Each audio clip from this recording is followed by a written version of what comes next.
Listen how to talk, okay?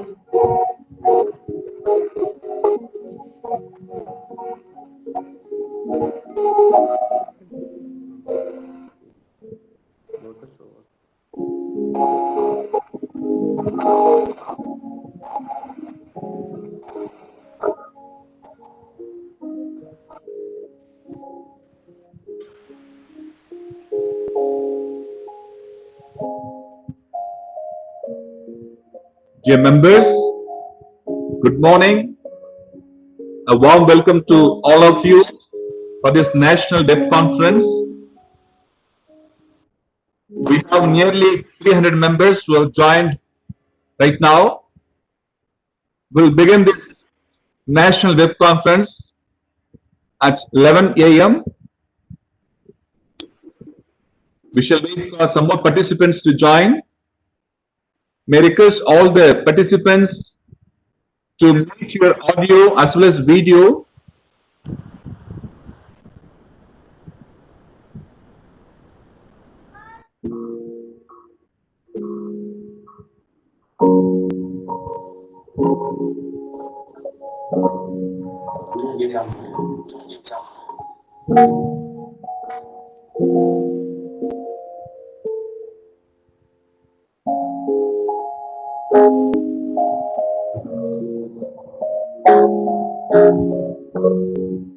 I should be able to.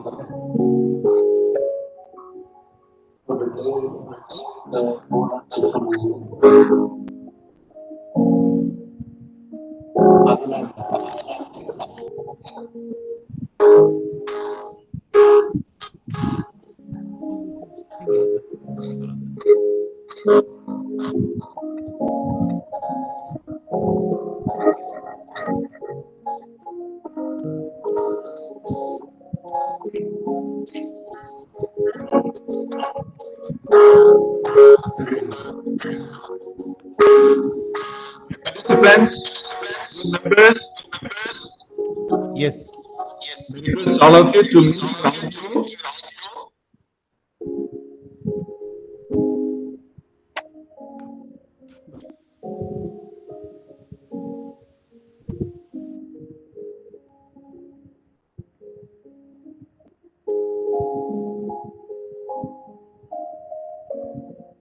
पहले आप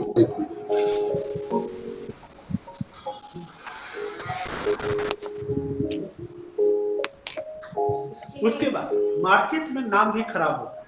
अभी जैसे देखो, अभी जो लड़का से इतना काम करवाए वो लड़का भी नाम है। इसके पहले व्हाट्सएप प्रेग्नेंट लेडीज ने इस लड़के को कह के गई है तो यह जो Participants, थोड़ा ठीक ठाक से कर। good morning and a warm welcome for this national इधर conference. पैसा हो गया है, I request every one of you to mute your audio जैसे ही ये कंपनी को बोलते हैं तो लड़का का participation. We'll begin this national web conference very shortly.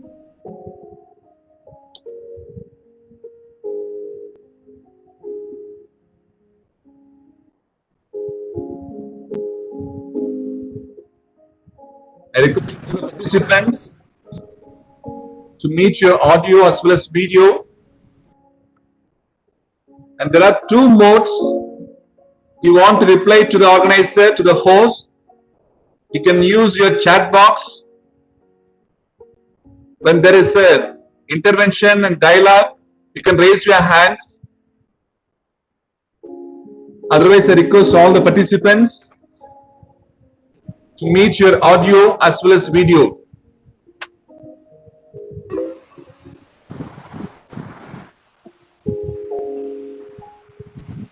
Not disconnected.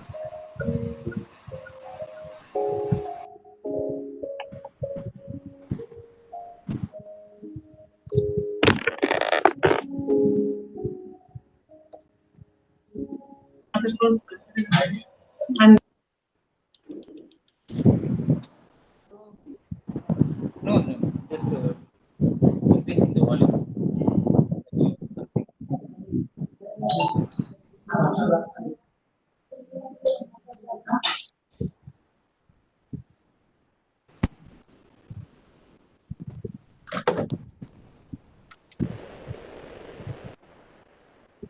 Good morning. Good morning to all of you. Grace, Most Reverend Thomas D'Souza, the chairperson, CBCA Office for Education and Culture.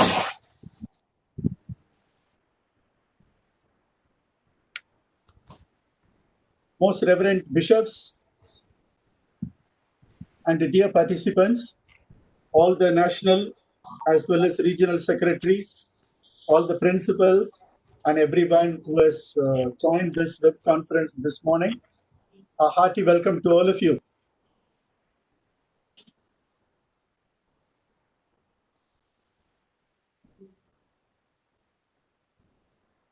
We have begun this web series of Catholic education in COVID era and beyond, challenges and possibilities. And it is organized by the CBCI Office for Education and Culture in collaboration with Don Bosco Higher Education India Network and technical support by Bosco Soft Technologies. We have entered into the second day of this web series with the second theme, student empowerment. As we had sent to you in the introduction, the low learning outcome of millions of Indian children and youth needs a radical reform in the pedagogy and delivery. Many children, nearly 56% as per ASER report 2018, in primary schools do not attain basic skills in literacy and numeracy. New forms of pedagogy with appropriate adoption of technology is an opportunity for change. Catering to diversity of students is a possibility with blended, personalized learning. If COVID-19 is to stay, students must adopt themselves to online style of learning and be provided with the necessary equipment to have non-stop learning. May I request all the participants to mute your audio, please.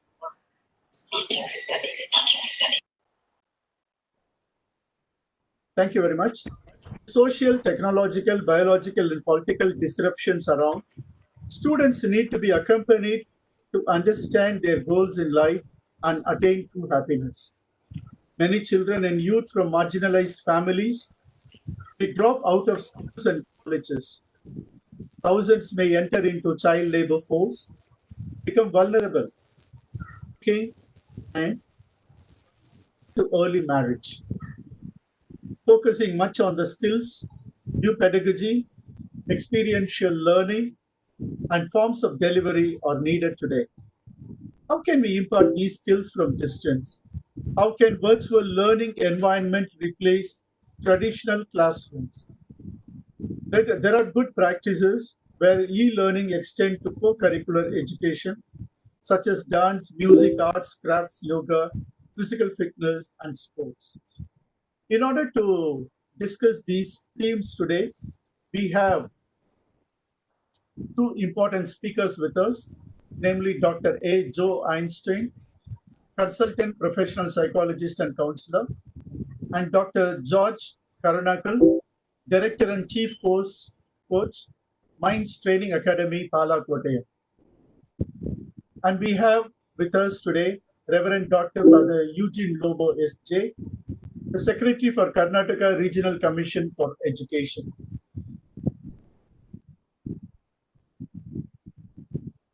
May I now invite Father Thaddeus to present to us the summary of the responses collated from the first theme on digital transformation and to lead us to an understanding of how we have arrived at the second theme. Is Father Thaddeus there, please? Father, you can proceed, Father. You can proceed, Father. Okay. Father Eugene Lobo.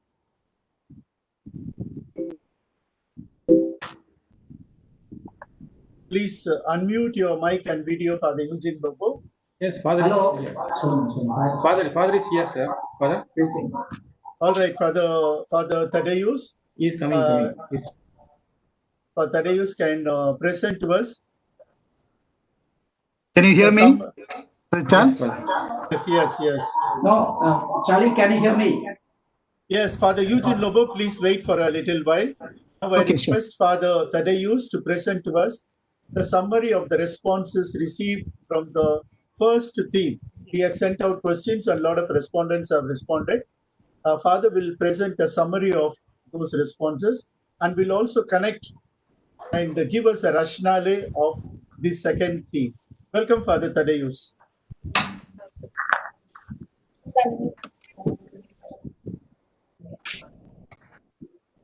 Hello. I'm just sharing the screen, please. Camera. Yeah. Stop my video. Record here.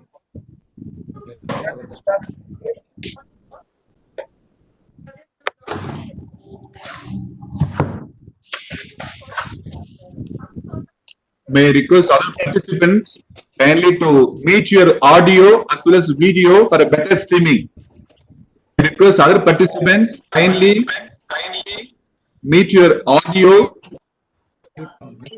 as well as video for a better streaming.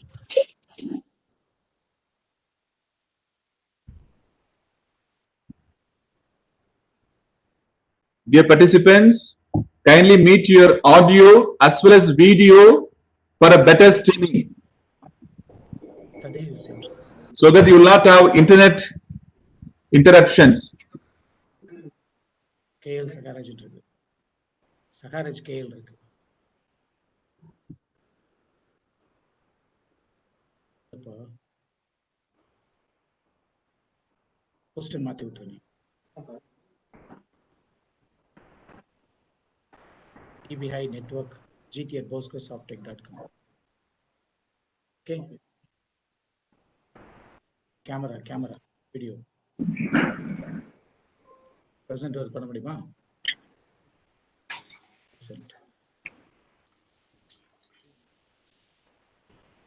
Okay. Very good.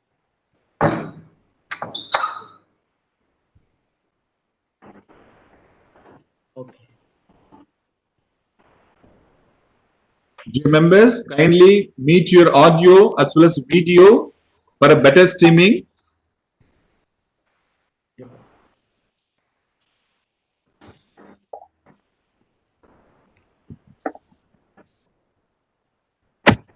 So good morning to all.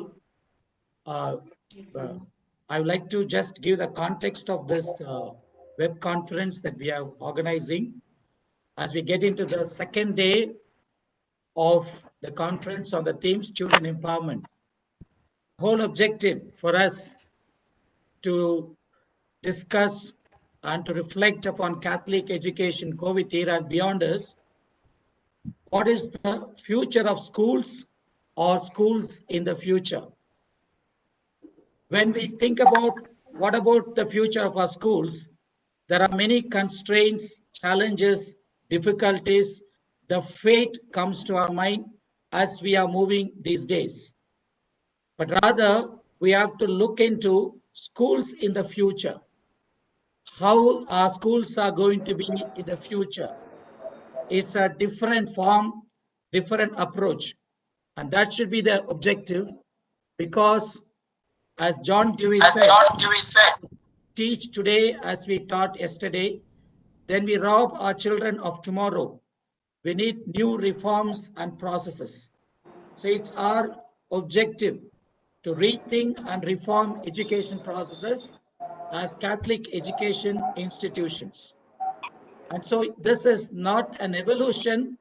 It's an evolution and not a revolution. Let's keep in mind the entire journey, the movement is. We are aware that the beginning, it was agriculture society, where the education learning was personalized and it was small scale. Now we are still towards the fringe of the industrial society, where it is non-personalized and large scale. Training of the masses. See the person is a talking. From here, we are moving towards a digital society. Beyond COVID, Okay, are okay, okay. doing, which Started is already. personalized, and Mhm. we are going for a large scale education. It's a mistake here. So the whole trend is we are supposed to give a personalized and a large scale education. So the 5 themes we started with So it is here the black digital green. information. Today we are talking about student empowerment, teacher engagement, governance, and finally it is the change that needs to come in us. The apostolic metanoia, the purification that needs to take place, the changes that we need to experience and live. So this is how the 5 themes are connected. And last week we had some difficulties for the speakers to present, but the point is very clear. From the survey done, 350 had responded. It's a positive, and the experience across the country is varied. It varies from one region to another. The rural experience is very hard, whereas the Low network quality. experience of the urban, they are doing getting into this digital, but still there is a need for many reforms, the right approach. So here it is a gradual evolution. We may talk that we have no technology, we don't have the barriers are there, but we need to evolve gradually from the in infrastructure and processes. So that is the evolution has to take place wherever we are.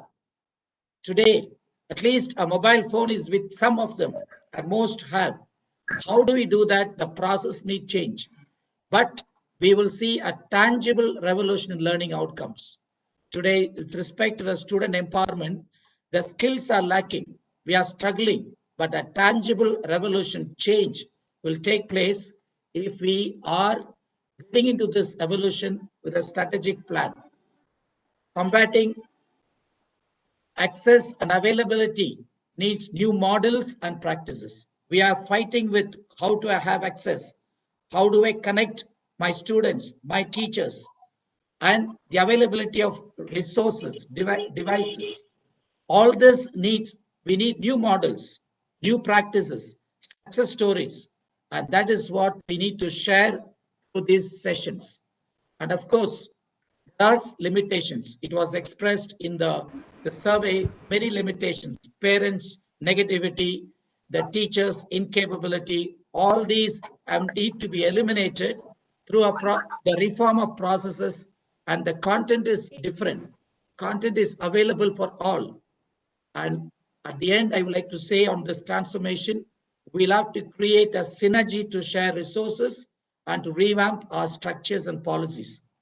Let me say, sharing resources, digital resources can be shared across all our institutions. Even this today's WebEx platform, we just got it for some money for 1 year. It could be shared across the whole province or the whole region. Like this, we get a resource and we need to share the resources. And that is how this has to be applied across various requirements that we face. So I look at this as we proceed along with today's theme. And for the future, we need to look into the future of education. Future schools depend on the future of education. We may not call it as schools tomorrow. We do not the name, but the education is there to stay. And what is this future? It should be our soul searching, our aim to find out through all these discussions that we have. First of all, it is very well accepted the last decade. We need to move towards individualization, and diversity of students need to be addressed. So as Einstein would put it, everybody is a genius. You cannot judge a fish with its ability to climb. If the fish decides it cannot climb a tree, it will remain stupid forever. So we need to bring in diversity. We have to select what is needed for the students. It is only possible with technology. And promotion of all-round development of the learners. We say that personal accompaniment is not possible to technology. It is possible. We need to find ways. And it is lifelong and comprehensive learning in real life. The students will be in real life. Today they are at home. In real life, in what they are doing, what they are working. Yesterday we had a session with our students, and they said they want a flexi timing. They want the classes to be conducted in the evening. During daytime, they're going for part-time job. So in the real life, what they are doing needs to be brought into the learning. And increasingly social. It will become social because to the media and all that, resources will be available from different parts of the world. So this is the way in which education is moving on. And this is how the future of education is going to be. With these as the objectives, we need to discuss and move forward. Today we have the theme on student empowerment, where it is said, well, content is available. We need to develop the required skills among our students from the LKG to the university. And these skills, as it is given by the Partnership for 21st Century Learning, life skills, literacy skills, and this will be taken up in today's theme. So let's join, share our ideas, and please do share your thoughts through the survey, which will be given to you by this evening. So we can put all our thoughts together, experience together, and we can come out with wonderful strategies for the church in India. Thank you. So thank you very much, Father Thaddeus, for this wonderful intervention, especially putting us in the right frame of mind. Now I request Father Eugene Lobo. Father Eugene Lobo, please unmute your mic as well as your video. And Dr. Father Eugene Lobo, SJ, is the Secretary of Karnataka Regional Commission for Education. He has been an educationist from 1979 to 2007, serving as professor and principal of St. Joseph's College, Bangalore, and at St. Aloysius College, Bangalore. He was a member of the Syndicate of Bangalore University and member of Academic Council of the University for 5 terms. He has been a guide for PhD students in economics. He also had worked in Vatican Radio Rome from 2007 to 2012. Father Eugene Lobo at present serves as the Karnataka Regional Commission Secretary for Education. May I request Father Eugene Lobo to moderate this session and also to introduce the speakers. Welcome, Father Eugene Lobo. Yeah. Thank you, Father Charles, Maria Charles. Can you hear me? You can hear me now? Yes, we can hear you. Yeah.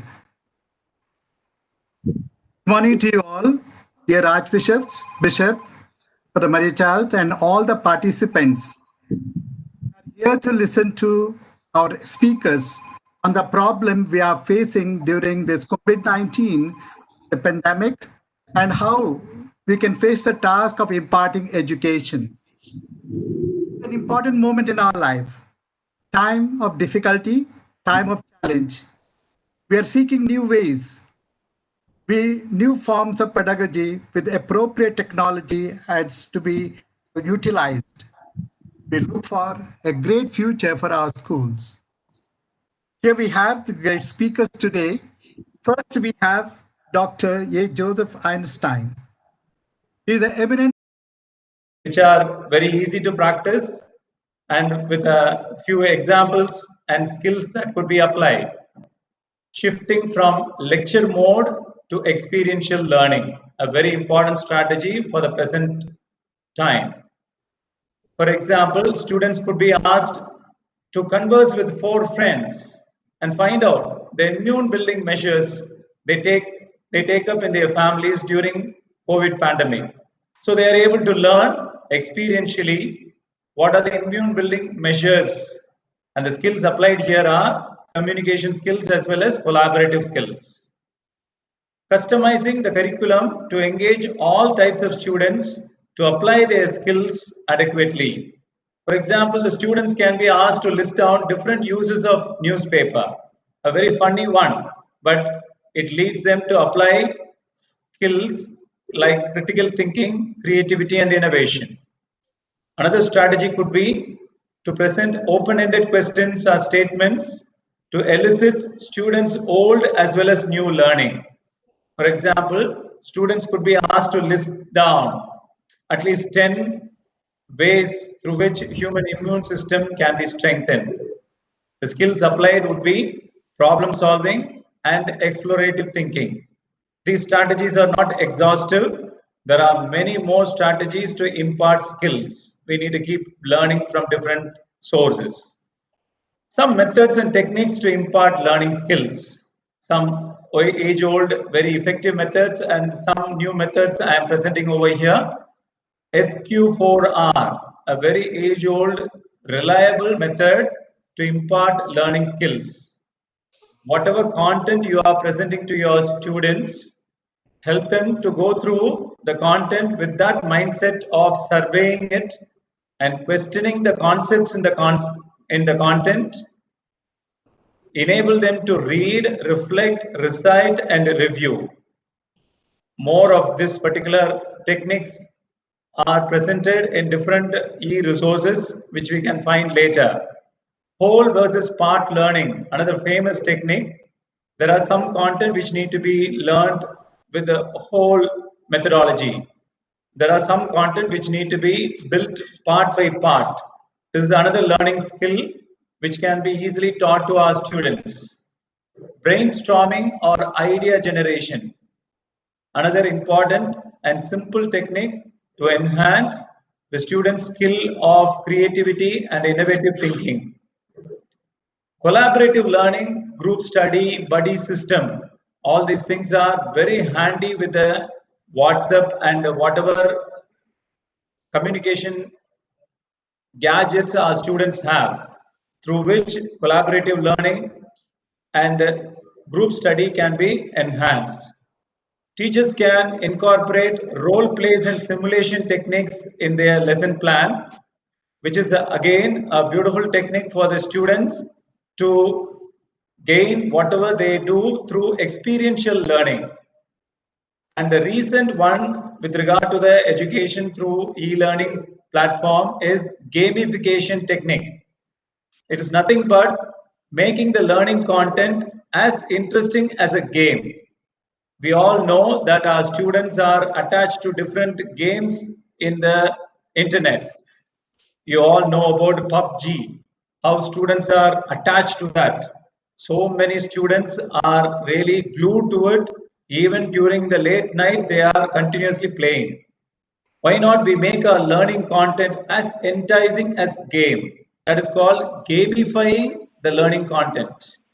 It can be made very interesting, as well as your learning content can be graded into difficulty level 1, 2, 3 like that, so that the interest and motivation to learn is kept up. And every learning content which is gamified should be attached with the rewards, so that the student keeps on learning with a deeper interest. These are some methods and techniques to impart learning skills. It is again not exhaustive. Many more new techniques have to be brought in. Steps to implement skills development. Doctor, can you conclude quickly? Yeah. Just one more minute, one more slide, Father. Yeah. Just one more slide, Father Eugene. Okay. Yeah, educators should get used to all the e-learning gadgets, apps, online and offline resources. We cannot be cozy with the Blackboard and chalk talk anymore. Let us get used to the gadgets and apps, using the existing simple ways to build rapport with the students and their parents. This is a very important thing with regard to education. If it is in the classroom setting, surely we have a rapport one-to-one. But through WhatsApp groups, we can build a rapport. There is a fantastic example in a North Chennai school where all the teachers are asked to have WhatsApp groups of their own classroom, their own class students, and with their parents. Each teacher has to wish good morning and give messages to the students as well as the parents through WhatsApp. And through that, the rapport is built. And with that rapport, the learning is made more facilitated and interesting. Another important step is to maintain a skill inventory and periodical assessment to keep track of the skill development in each student. So as we are into digital era, we cannot afford to leave behind any child because of lack of resources. So we need to make sure every student should be kept track of their skill development. And the last one, using the resources developed by government and private educational bodies, do the lesson planning that can be more engaging and rewarding for the students. Some of the resources which I am presenting here, this is very few, handful, but much used in the internet. Still, there are so many resources in the ocean of World Wide Web We can't hear and anything, their own please. practices. Let's keep learning and sharing. As Father Tabius had said, we need to keep on learning. Learning should be lifelong, and we need to keep sharing with one another. The last slide, leading students to lifelong learning. Skills that are imparted well during childhood and adolescence prepare the next generation to be honest citizens and good human beings. Remembering the motto of Don Bosco, the father and teacher of the youth. So wishing you all and me the happy experience of supporting ourselves and supporting the new generation for lifelong learning. Feel free to contact me through my number or through my email ID. Thanks to one and all, and thanks to all the organizers for your patient listening and learning. Thank you. Thank you, Father. Father Lobo, I have finished my presentation.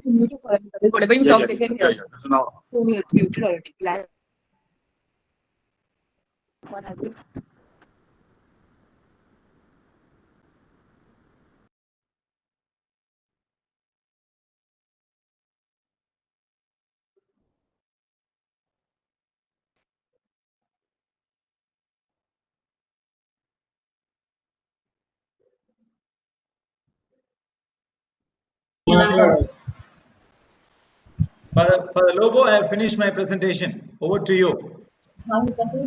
Father Father Eugene Eugene. Lobo. Can you hear me? Yes. Hear me now? Yes, we can hear you, Father. Okay. So we have come to the end of the first presentation. Received the 4 C's from the speaker: critical thinking, problem solving, creativity and innovation, communication and collaboration. He provided us with the various strategies needed, shift from lecture to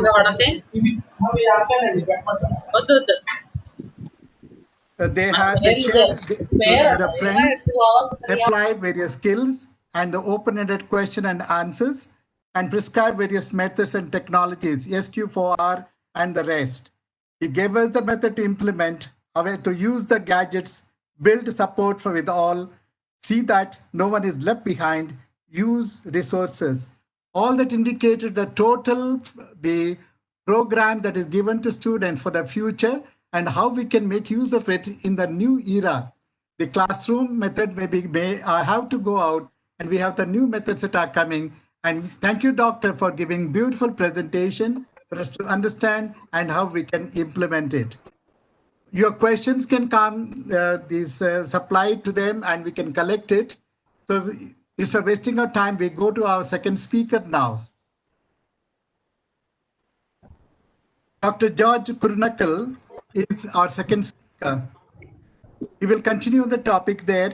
He is a great personality, consultant and trainer in human resources and development training, director and chief of Minds Training Academy, director of Career Heights and Career Dreams College, Pala, Kottayam. He's got 30 years of experience. 30 years of experience in training professionals from different walks of life, like civil servants, heads of institutions and departments, business heads, doctors, teachers, students, politicians, priests, nuns. He has a postgraduate in English and is well versed in his communication and counseling consultant skills. So he is here to speak to us on the same problem that we had already begun with. That is, we have the focus on the student empowerment, challenges and possibilities, focus on skills and not the content. Over to Dr. George Kurunakal.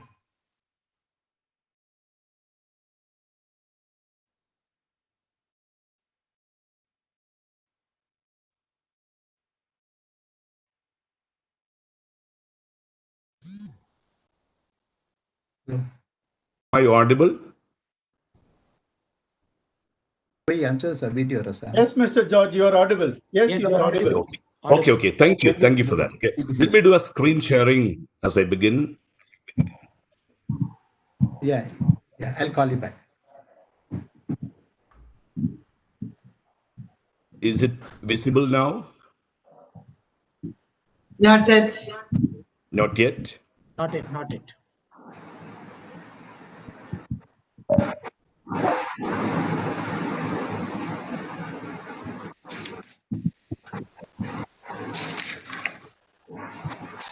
Visible?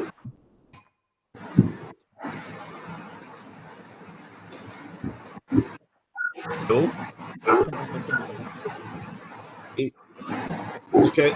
Is the screen sharing being? Not yet. No. Yeah. It's taking a few seconds.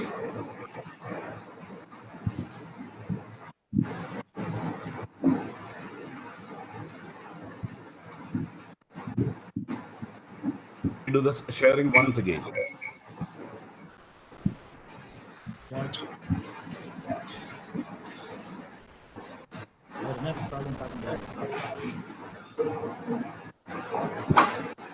Is the screen visible? Not yet. Not yet. You're presenting, no? Go to presentation. Presenting, yeah. I have shared the screen, but it just. It may be somewhere there. Just check out.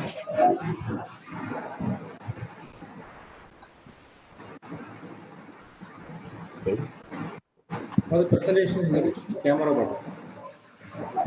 Next. Content.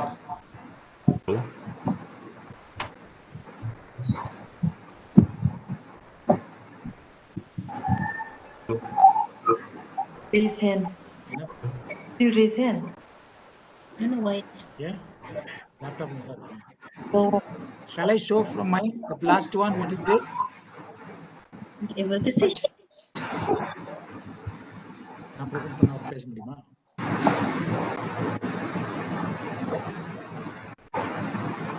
Hello, George. Oh. Shall I show from mine?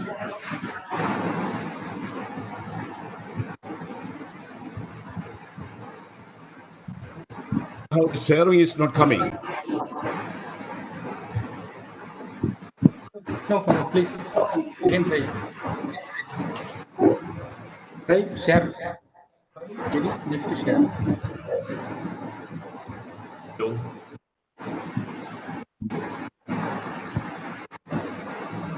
Yeah. I will do one thing. I will present from mine. You speak now. Okay. You can click the share. You can do the sharing. Yeah. Okay. You can do that. Father Pradelis will do the sharing because he has my PPTs with him. No. Yeah, I am sharing the presentation. Okay, please.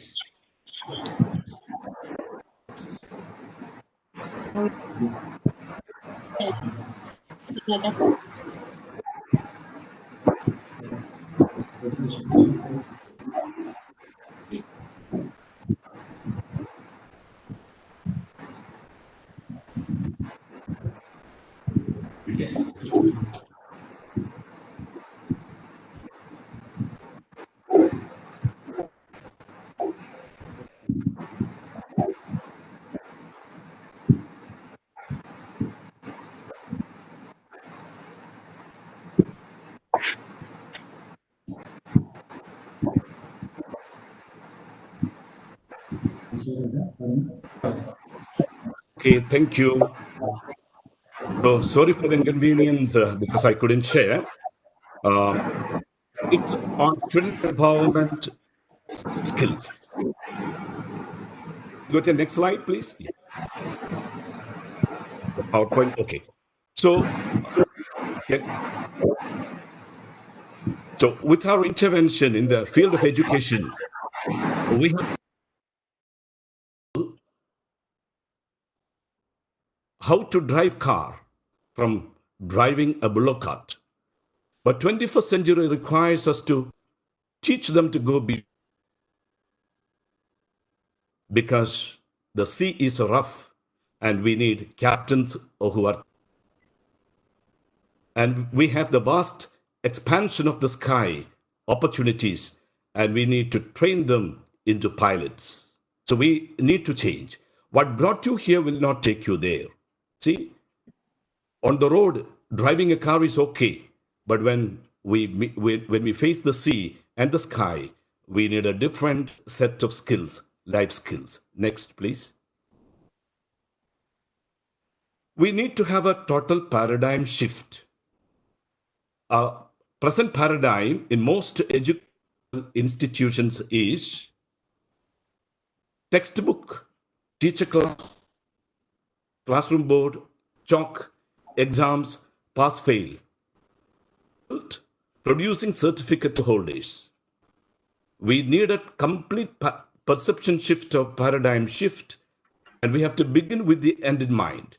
What should happen as the result of a student going through our schools and colleges? Competent leader, self-driven, accountable, responsible, rooted in values, able to interact, to work with people across the universe, because 21st century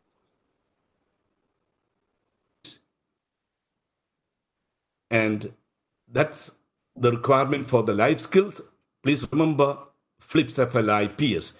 The life skills required for 21st century by our students. Number one, a flexibility and adaptability, because things are changing very, very fast. And we know the COVID situation, teachers, students, parents who cannot adapt and who are not flexible, they find it difficult to manage.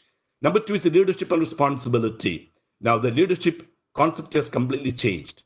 Anyone who takes initiative, finds a solution to a problem is a leader today. Leadership is not by title, leadership is by action, and definitely responsibility and accountability. Next. I for initiative and self-direction. See, very often what do students do? They wait for parents or teachers to tell them now what to do. And they do only because parents or teachers direct them to do. But 21st century requires them to take initiative and go into self-direction mode. And P for productivity and accountability. See, now no company entertains an employer just for the sake of spending time there. Everybody's productivity is measured these days, and we should educate them to be productive and also to take accountability for whatever may their actions may be good or bad.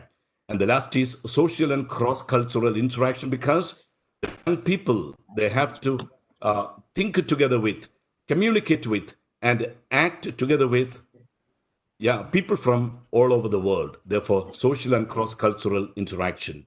Next, please. And the main discussion that we are having is the how. Education should become a living learning experience. Skills learning laboratories, mentoring and facilitation, classroom learning with the live examples, experiences, modeling excellence. The previous speaker has given us a lot of inputs regarding this.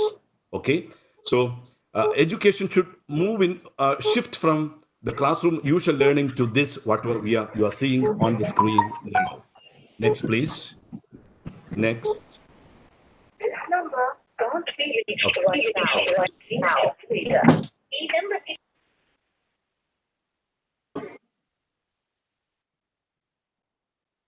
Who will build the cat, or how will we build the cat? And I have given here certain suggestions for all of us and the leadership of CBCI to consider. Principals and school management teams to be properly oriented on what, why, who, when, where, and how of the new paradigm. Because only if the leadership and the management team, the upper team, is properly oriented, this paradigm shift in education is going to happen. Otherwise, we'll simply continue with what we have been doing in the past years. So set up a highly motivated and passionate team of facilitators to conduct this training at various places in the country.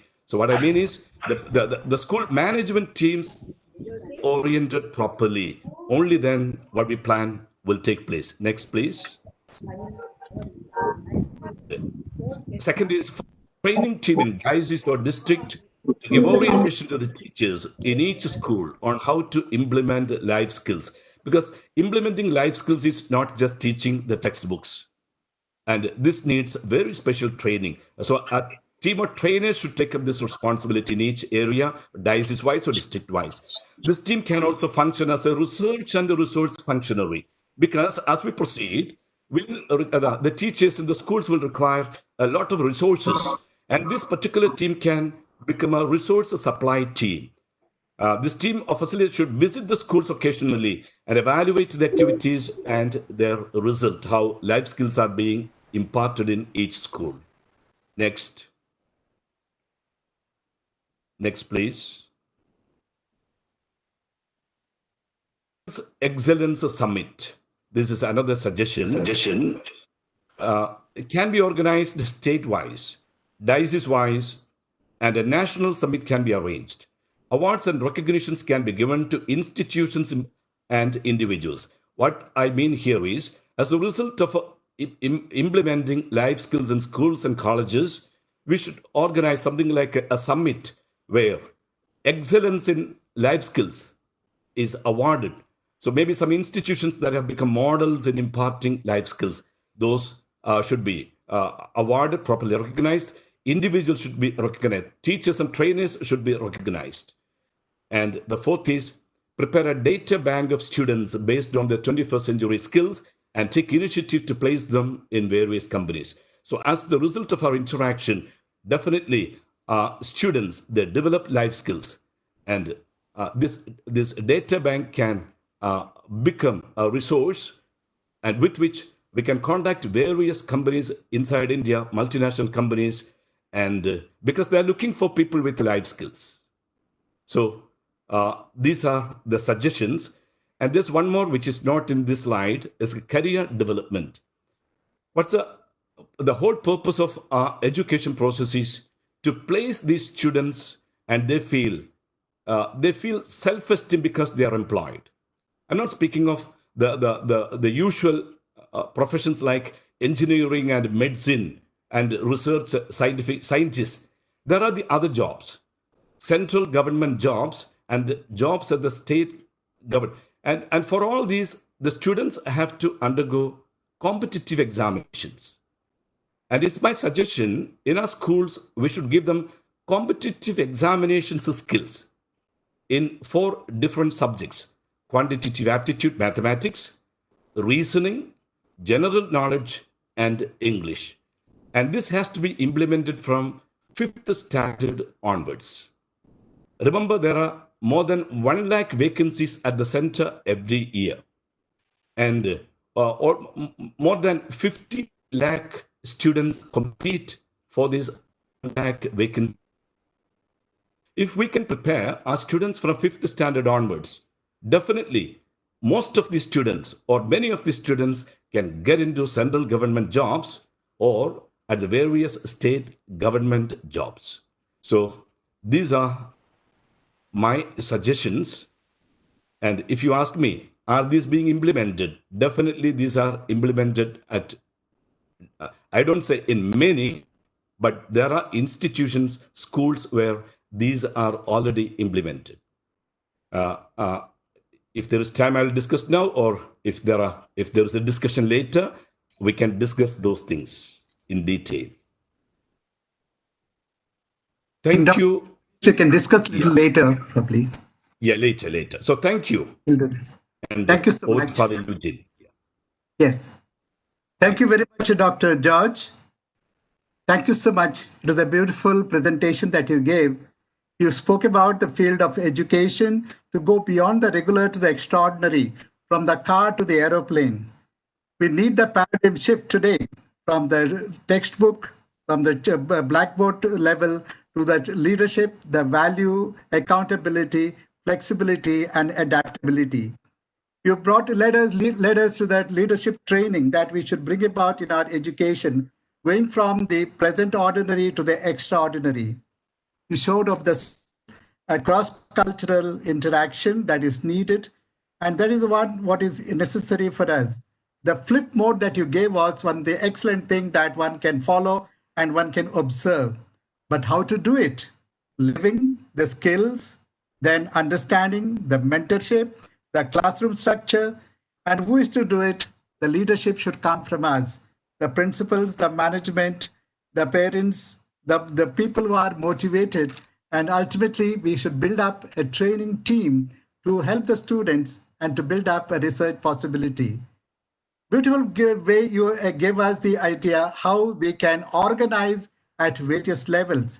One thing important for us is the link overall, the entire nation, from with the dioceses, the schools, the institution, the university, and everywhere, and the excellent shift system that will be there to indicate the life orientation to students. We need the student bank so that they are able to move into the employment possibility. So career development is the ultimate thing. Jobs are available. We have to train them well, and that's beautifully you have presented. And surely the people will have a lot of questions to ask. So now over to the organizers for the question bank and whatever the problem that they have given. And that's a beautiful presentation that they are with. Thank you so much for spending so much amount of time and giving us the beautiful outline.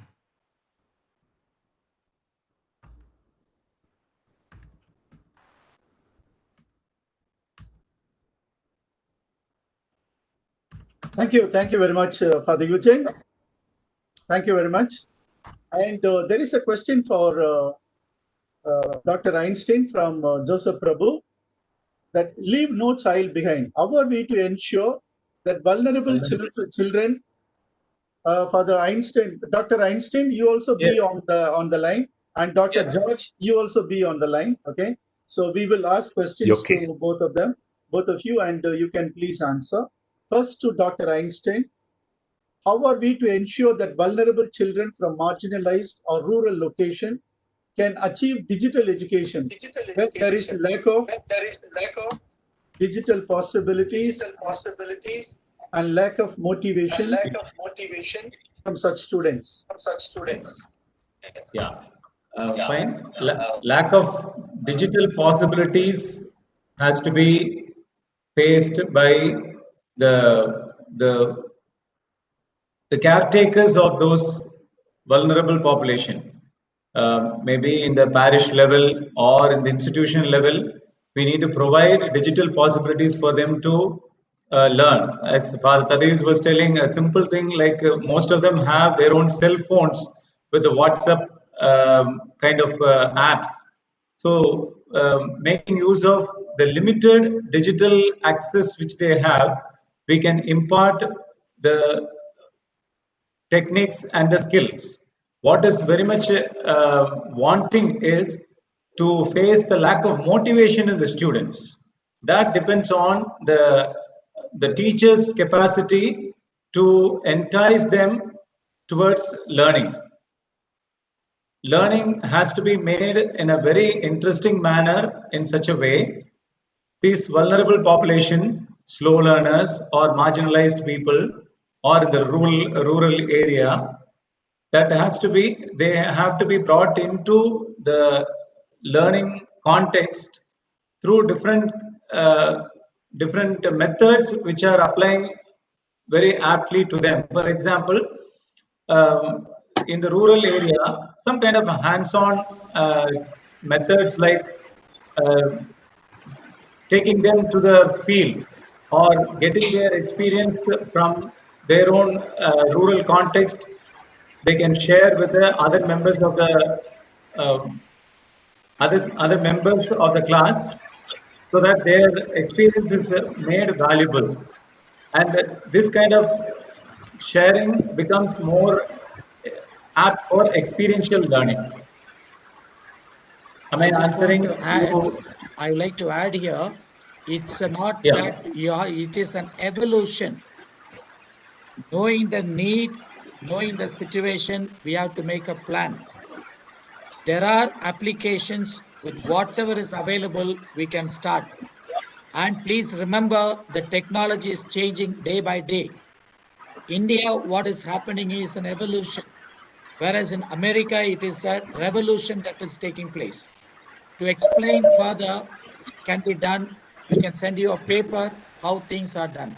Because in this short session, it's not possible to present all the possibilities for every situation. So it is an evolution in the sense gradually we'll have to scale up. That's my input. Thank you, Father. Thanks for adding up. Thank you. Thank you very much, Dr. Einstein. Question to George Karnakal. Okay. Using virtual learning environment than academics. I didn't get you. Please, one. How can life skills be imparted? Virtual learning environment. Okay, that's a good question. I also had a lot of doubts. But when the COVID started, I did a lot of experiments. In fact, now every day I'm doing training using online media, Zoom, impacting life skills. So in the beginning, I thought it would be difficult for the trainer and the participants as well. But it's a trial and error method. How can we make the sessions interactive? We can ask them questions. They can respond individually. They can unmute and respond. Them a question and let them think and answer it for a few minutes, for example. Okay, and they can use a chat, and you can give them, if they are students, you can give them something like as we do homework. Okay, so maybe a homework, for example, prepare a small speech, a small talk, and record it and send it to you via WhatsApp. So whatever we do offline can also be offline if the trainer, if the teacher is a bit innovative. That's from my own experience. Thank you, Mr. George. Thank you very much. There is a question from Dr. Father Joel Dicuna. How to integrate Government of India Education Policy 2020 to 2030 in the context of digitization? How to integrate education policy of India with in the context of digitization? Do you have an answer?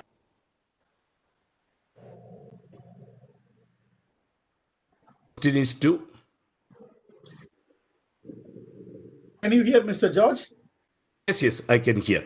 I think Dr. Einstein will be the better person to answer that, technology related. How to integrate Government of India education policy? Shall I come in, Einstein? Yes, Father. Yes. It's I said it very clearly first that a new policy in itself, if you look deeper, it is towards personalization, adaptability, and selectivity. If you go deeper into that, liberalization of education, that's what it is heading towards. It's allowing things to happen. Of course, at the same time, holistic development. There can be certain aspects which are not acceptable to us. The entire policy, the entire system is for integral development.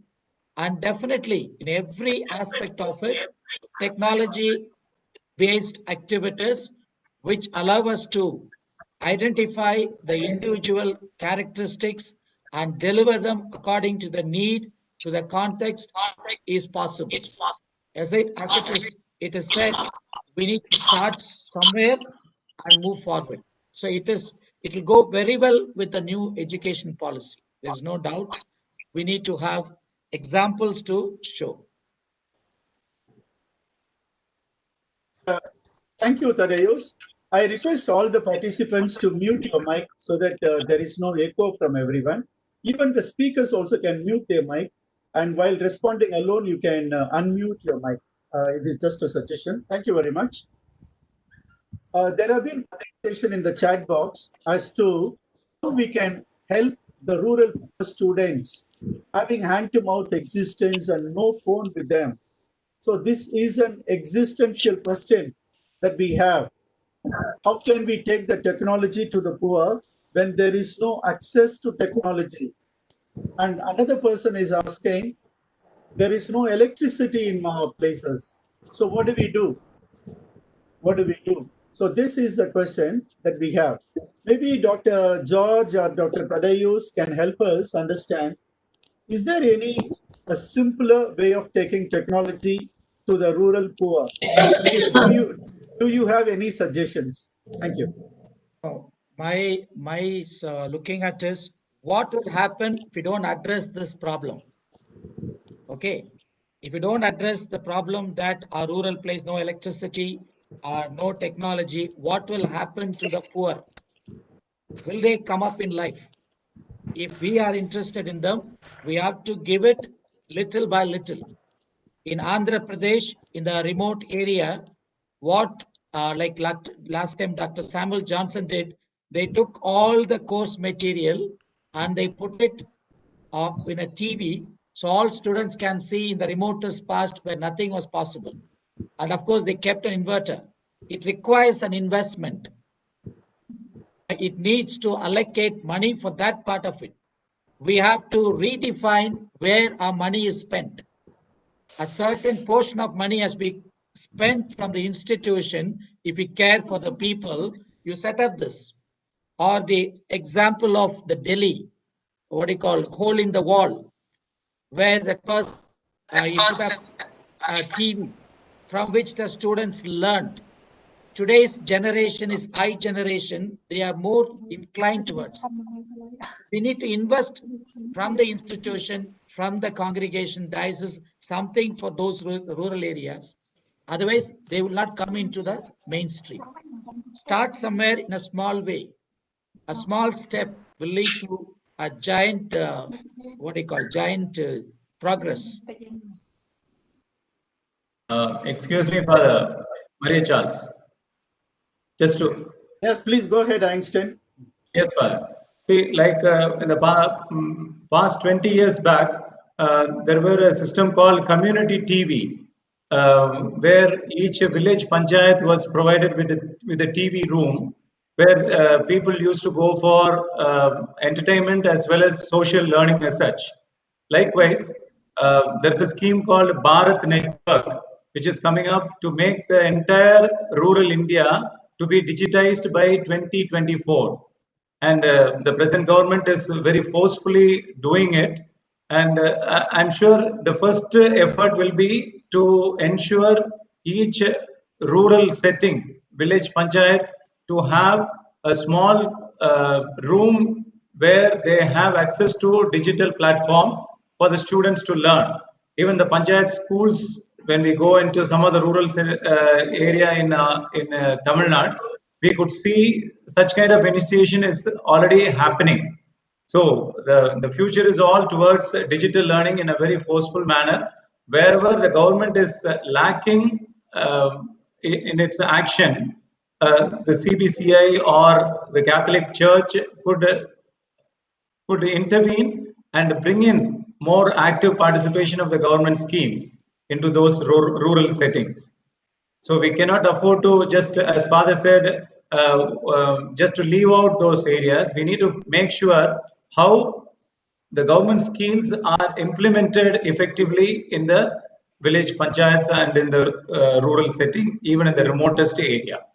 That is my simple approach. Thank you very much, Dr. Einstein. I think there are also a lot of participants who are answering these questions very well. Yes. There is a person, Sebastian Francis, and also John Baburaj, who say that it is good to find sponsors to get support, because it may not be possible for everyone, but the students themselves can help the other students, or the community members can help people to provide a few more phones, especially if a few of the students are living together nearby like this. Another one is suggesting that identify and approach students to procure smartphones to students, loan them to the students. in extreme cases, get an undertaking from them to return it in working condition after answering the exams. Or so these are some of the things. For example, on installment basis, or even the school, can they invest a little money, as Father Tadeu said, in providing a mobile phone to the very poor students or students from the very poor background? These are certain possibilities. Yes. But I would like to go to another question that was raised by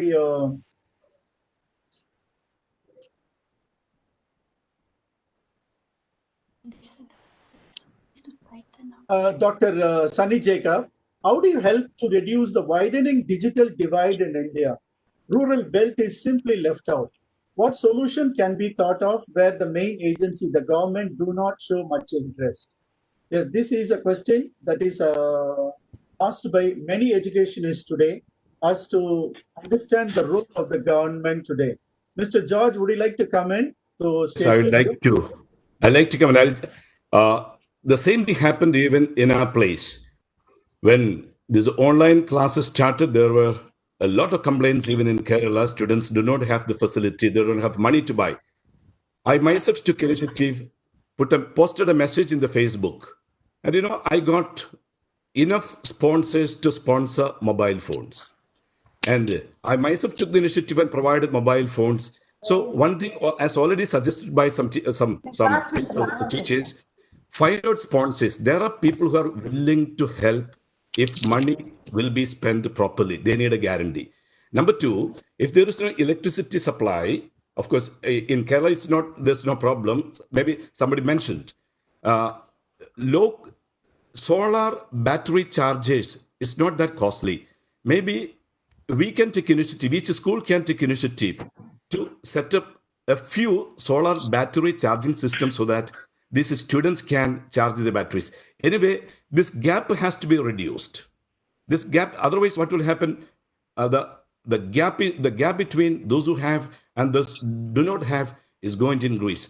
So it's our responsibility to make sure that the gap is filled. Okay, we have to intervene. Either we have to directly intervene or find out sponsors. So thank you, Dr. George. We have a question to Dr. Einstein. The questions come from one question from Sister Pushpa Thomas, and there is another question from Anita Cordero. Okay, Pushpa Thomas is asking that the parents, both working parents, they do not give access to students in the internet facility as they fear that they may misuse, especially growing girls. How to help such students? Okay. In connection with that, Anita Cordero is also asking, many parents are still diffident in letting their children to use the laptops or mobile phones, even for learning purposes. How do you think we could bring out such a change in the attitude of the parents who still insist on traditional learning? Can Einstein or Dr. George come in, please?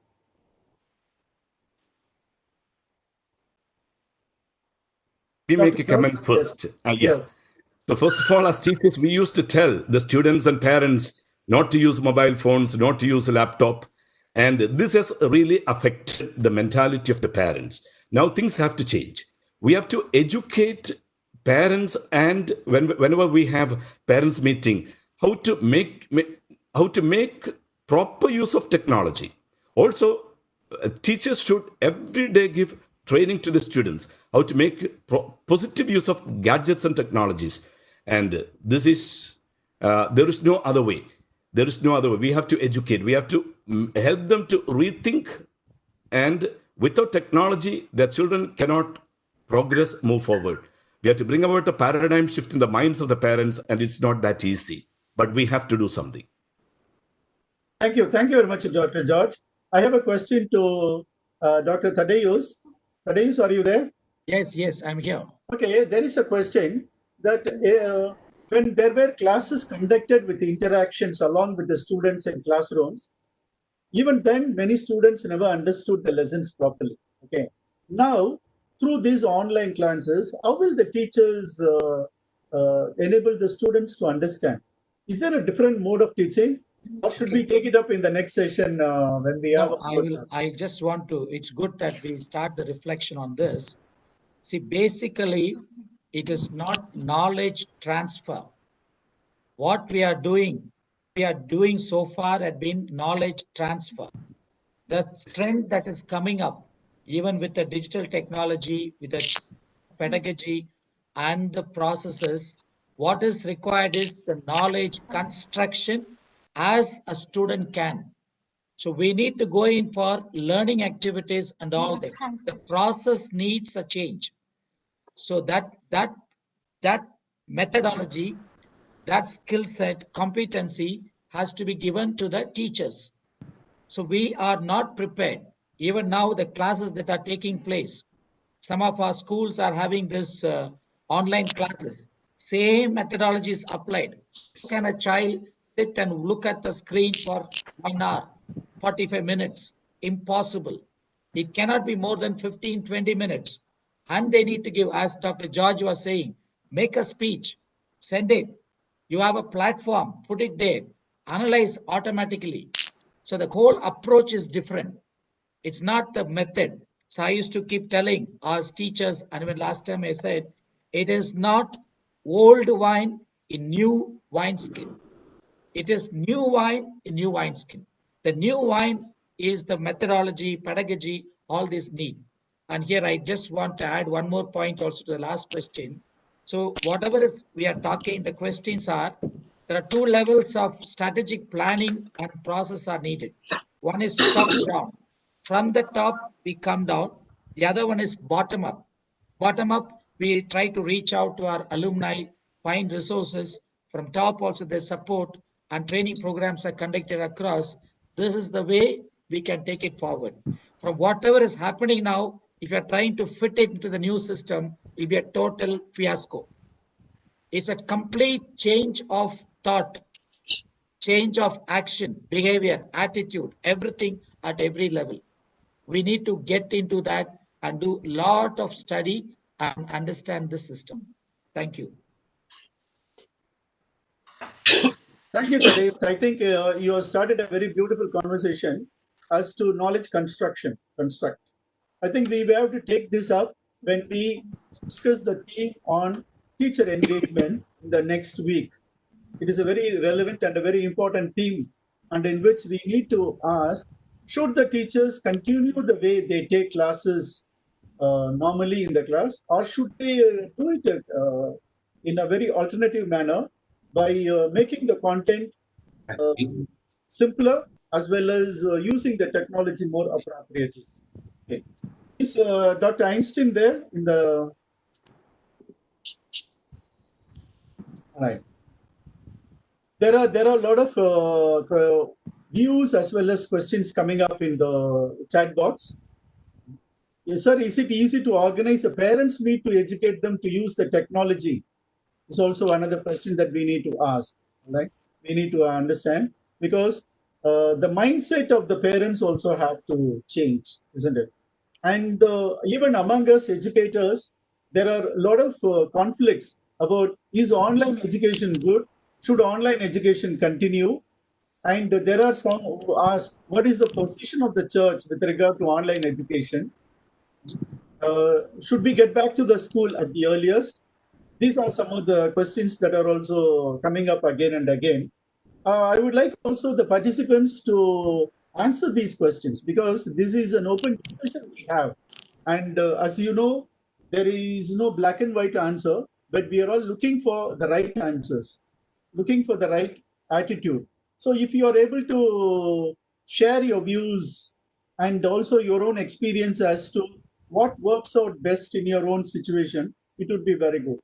At the end of this session, based on the inputs given by Dr. George as well as Dr. Einstein, we will be sending you a set of questions for which you can also answer once again, like the last time you did.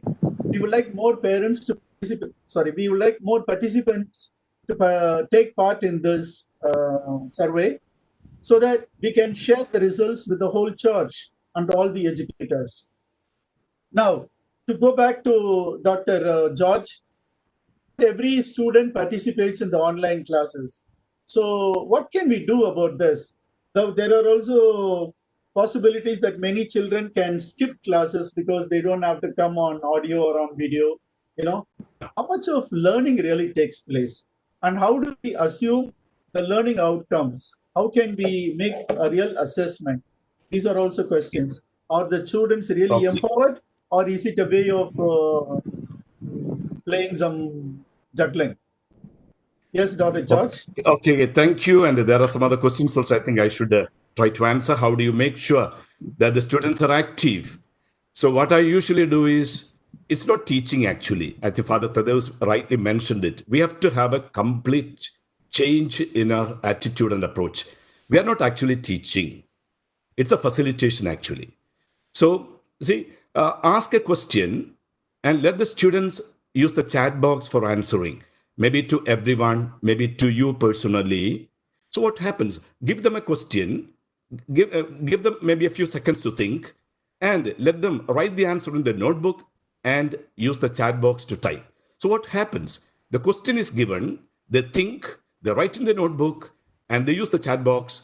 And when they use the chat box, as a teacher, as a facilitator, you can make your own comments. See?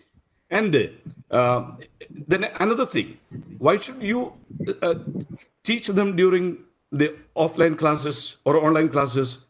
Why don't you ask the students to come prepared with questions? Each student comes with a question tomorrow, all right?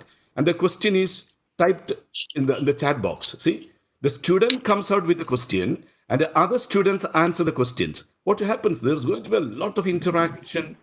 And if the facilitator is creative, even online classes can be more active. That's my experience. All right. Then, what was there any other question? I forgot. Father Marichals, did you ask me any other question? So you can make it active. Okay. Yes. It all depends on you. Yes. Okay. I understand. Because there are a lot of questions coming up on the online mode of education, and the question Father, is, can I just, okay, I think I see a question there. To make online class more effective, interact with them, less slides. See, that's correct, okay?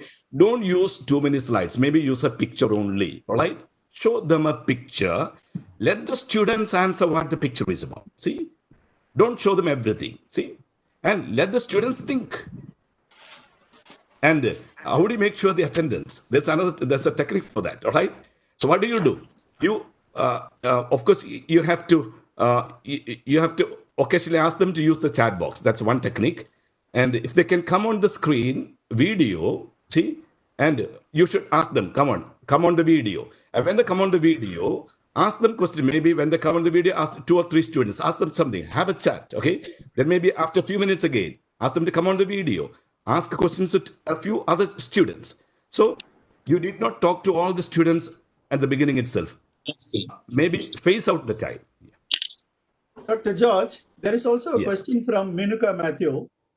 Is there a highlighting provisions of soft skills education in Indian education policy, or have any states taken this as a policy solution? Soft skills. Yeah, soft skills. In fact, the central government is very particular on soft skills now. You see curriculum now, maybe 1 or 2 months ago, it was mentioned, okay? We are going to have maybe something like the IGNOU syllabus, for example. They're going to have the same pattern for all the universities. That's what I have come to know, okay?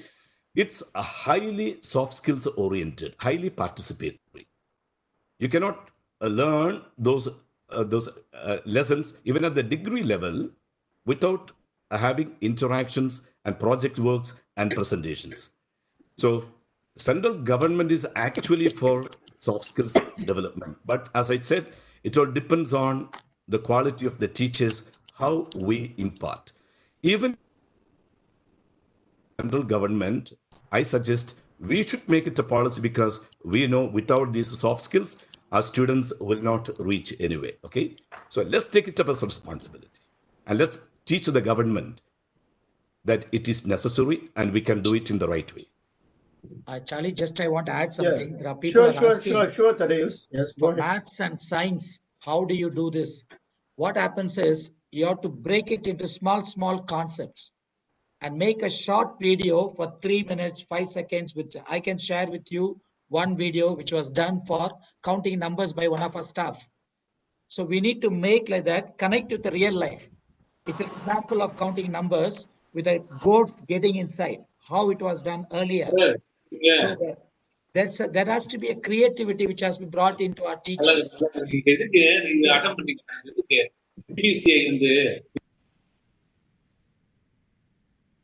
So the way it is taught today is different.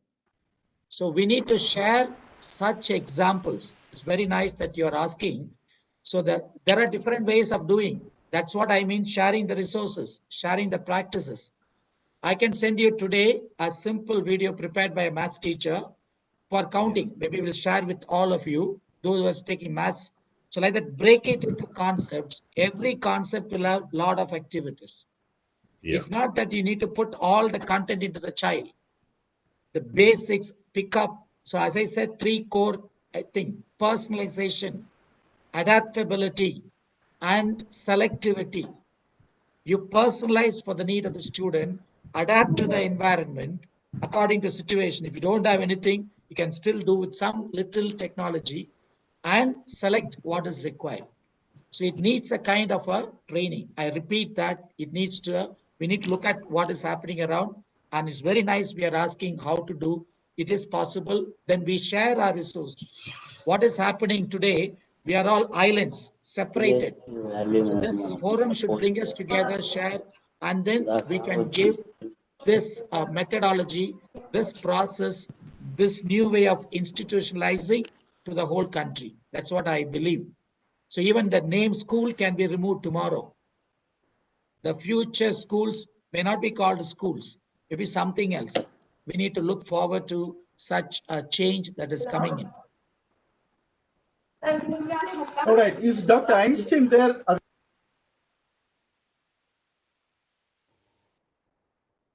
Hello? Dr. Yes, I'm Einstein? audible.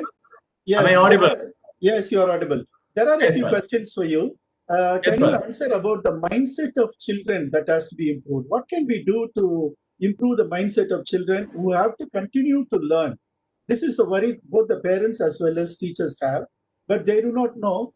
Certain parents are afraid that students or their own children are misusing the internet. That is a problem that they have, and the teachers are worried that the children are not really learning. They are probably they do not understand the concepts well, or they do not participate well. So what type of a mindset should both the teachers as well as parents teach the children to have? Yeah.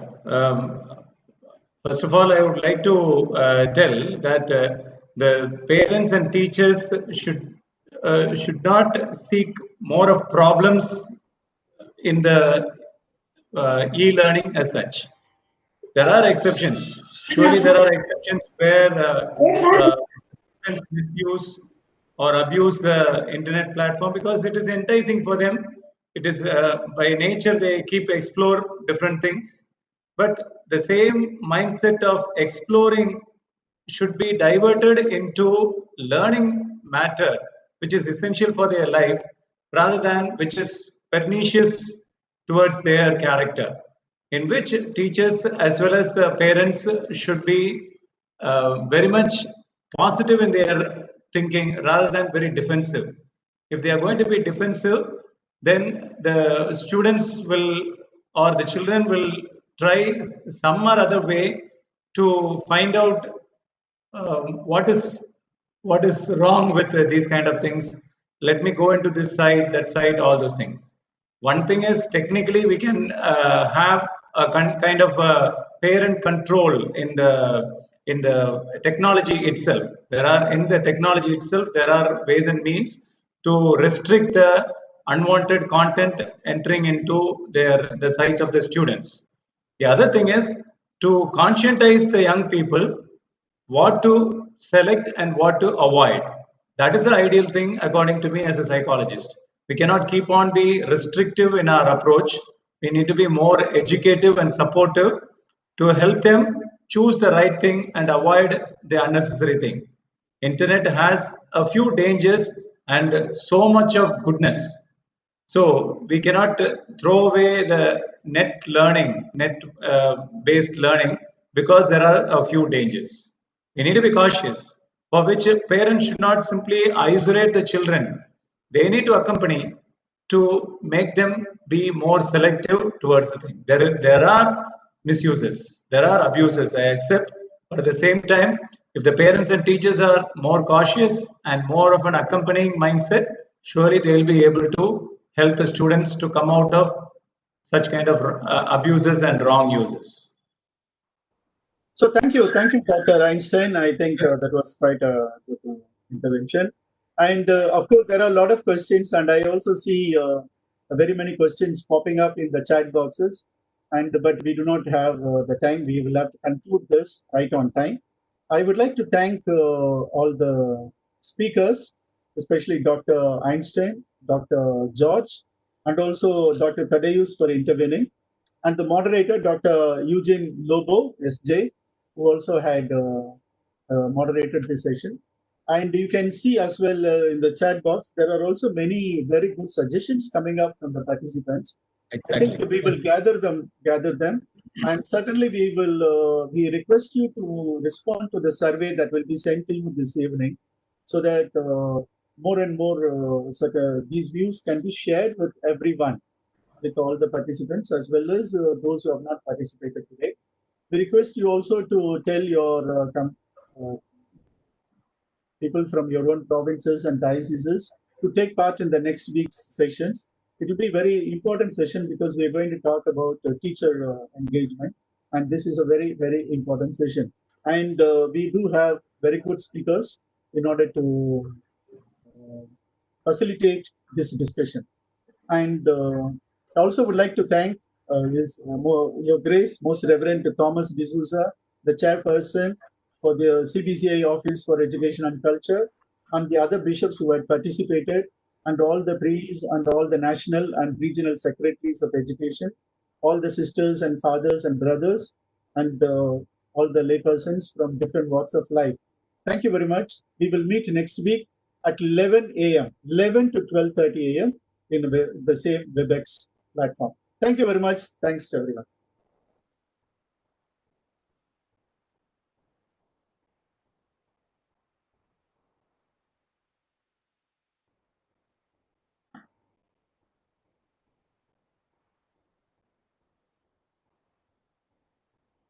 Yes, Father Einstein, we can leave. We can leave. You can leave the meeting today, and we will meet another time. Thank you very much.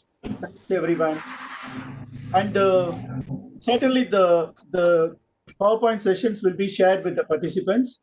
We will send it to your email ID. Okay, we will certainly send. Thank you very much.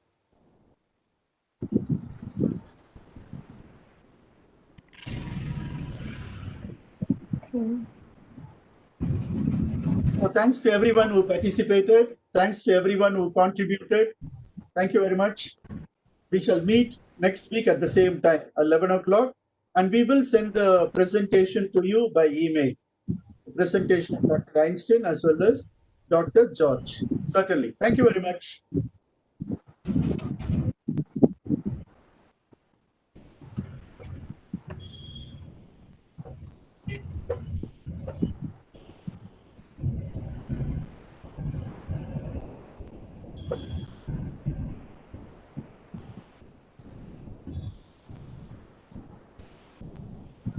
Thank you all the participants. Thank you very much. Thanks to everyone who took effort to be present today, and also for sharing your views. Thanks to everyone. Yes, please go ahead.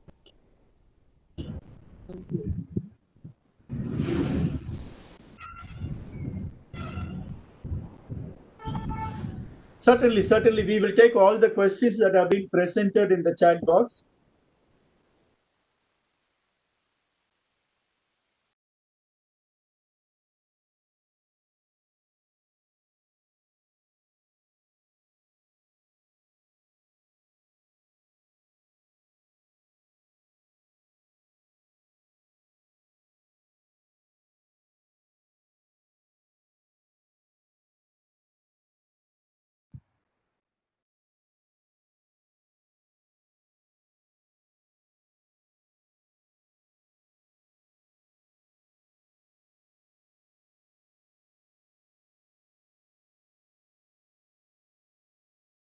It's over.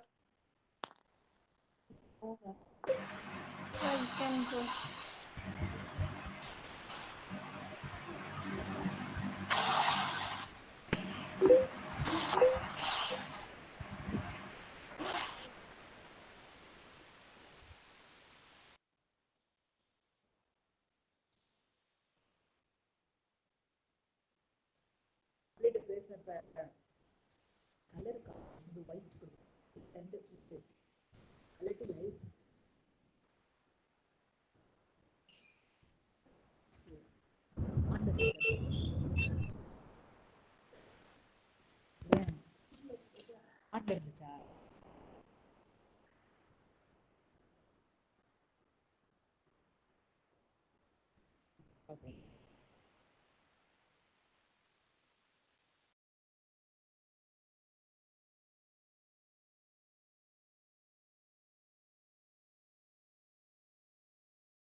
Father, mic is muted. You want to talk? Please continue to respond to the survey that we will be sending you this evening. Thank you very much. Thank you for Still is participating. speaking. Father, mic is speaking. Speaking password next sir మరి ఈ ఒకటి ఇప్పుడు మన jail కోడ్లో అన్ని ఎక్కించాం కదా sir పిల్లల పేర్లు. Thank you very much. The session for today is over. You can leave the sessions and we will join next Friday at 11 a.m. on the theme Teacher Engagement. Okay, thank you very much. God bless you all. Bye.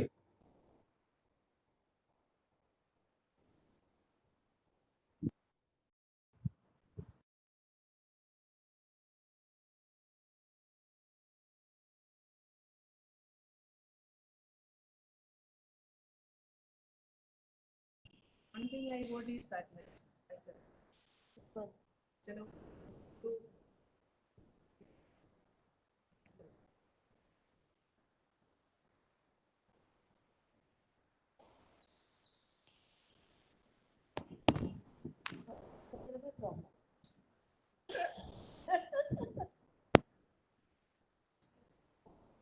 at least खुला ना at least ना फिर allow करना था उधर मैं deny की इसलिए वो नहीं आया था तो शुरू में ही आ जाता है